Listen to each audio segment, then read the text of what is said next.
नमस्ते सेवाहरू सबैजनालाई मेरो ट्रेनरको ब्लगमा स्वागत छ। आज चाहिँ हामी माछा मार्न जाँदैछौँ।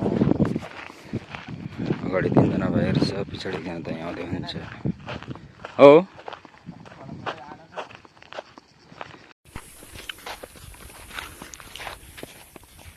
पुइसेरे फिले पानी खाने यार, मलाई त पानी त अहिले तिर्खा लागिसक्यो। आज चाहिँ हामी फिसिङको लागि जाँदैछौँ होइन, माछा मार्नलाई कल्छीमा। अब हामी फिसिङ स्पटमा भेटौँ है ल।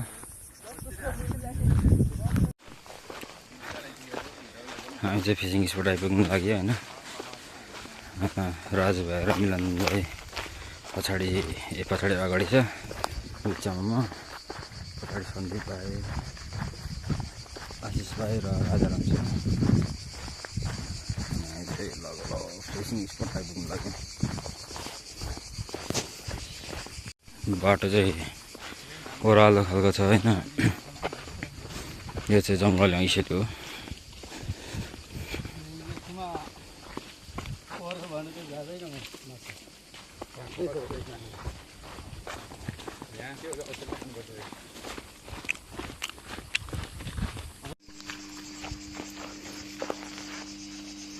त्यहीँ पो राखेको थियो बाटोमै।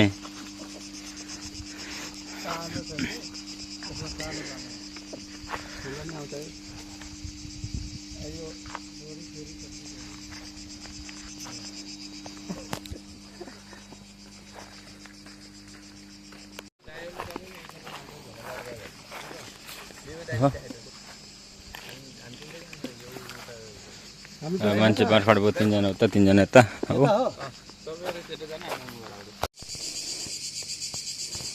उसलाई चाहिँ कडा रेडी गर्दैछ। यहाँ ठुल्ठुलो माछा खेलिरहेको छ होइन यहाँनिर। अब चाहिँ बाल्चीको टाँगो साँगो बनाएर हामी स्टार्ट गरिहाल्छौँ, किनकि माछाहरू धेरै नै खेलिरहेछ है त। दाइले त टाँगो बनाउँदै हुन्छ।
एउटा दुईटा तिनटा चारवटा योसँग त 5वटा त भइसक्यो त्यो त ठुलो होइन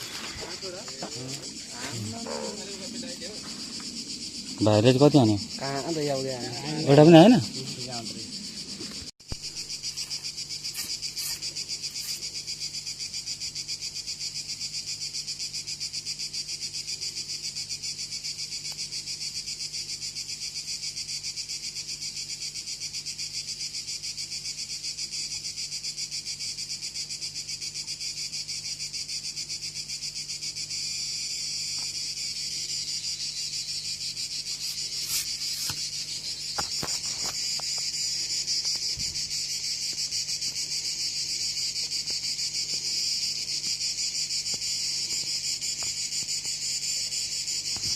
फेरि पनि एउटा माछा पर्न सफल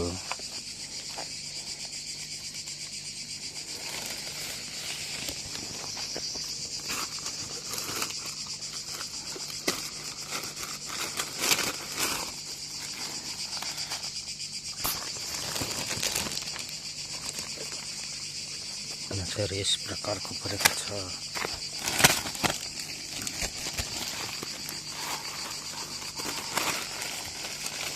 यस्तो पारा राख्ने हो यहाँ अलिअलि छ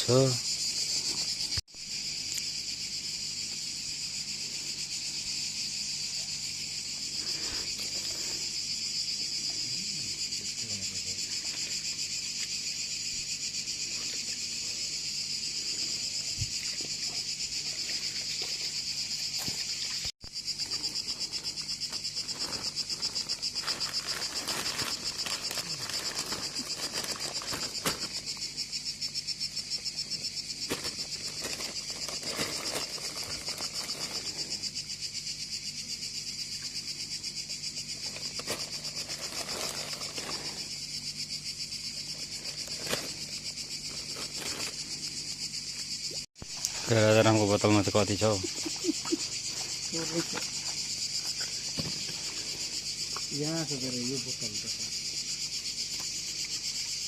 यो बोतलमा पनि अलिअलि त रहेछ शीतल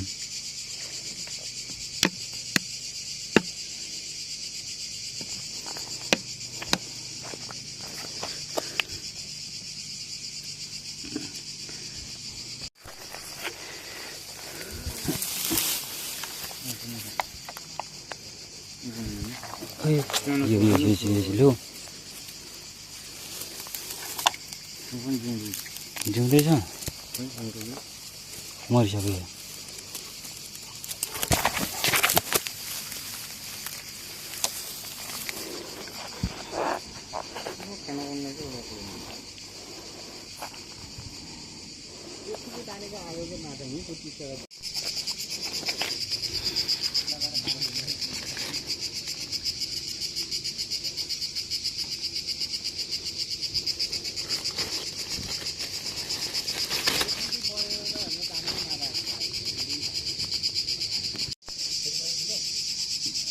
ठिक्कको पर्यो एउटा राजु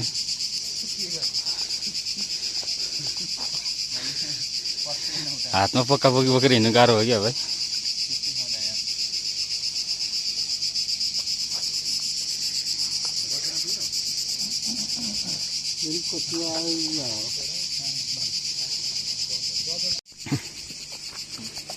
गडल ठ्याक्कै ह्याङ छ मलाई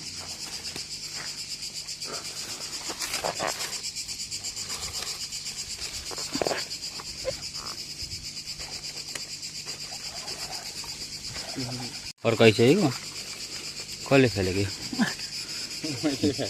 तिमीले हो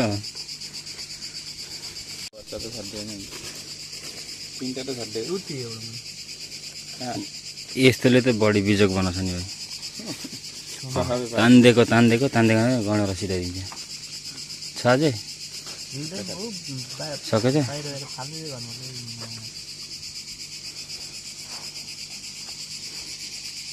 गयो के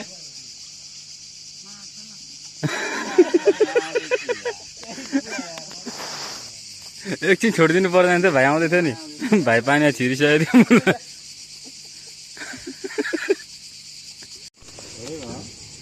अब सक्यो आजको माछा मार्ने कारण त्यहाँ चाहिँ रुखमाथि हो यो माछालाई रुखको हावा खुवाउने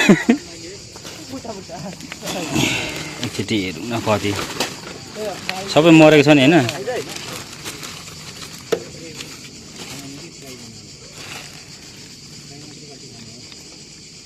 यो कार्प माछाहरू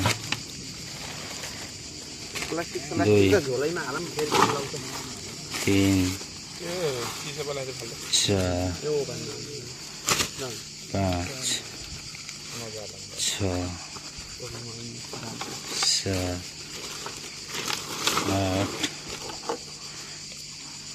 9 यो चाहिँ अर्कै परेछ क्या कालो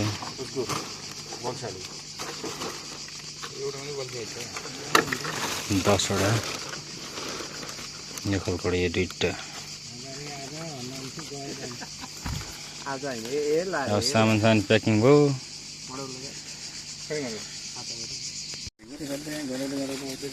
हौ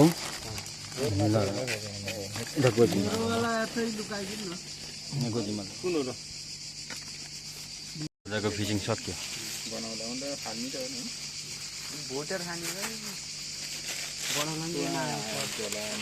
हाम्रो चाहिँ फिसिङ सकेर हामी चाहिँ रुममा आइपुग्यौँ यता आजको लागि यति नै vlog see you in next vlog guys by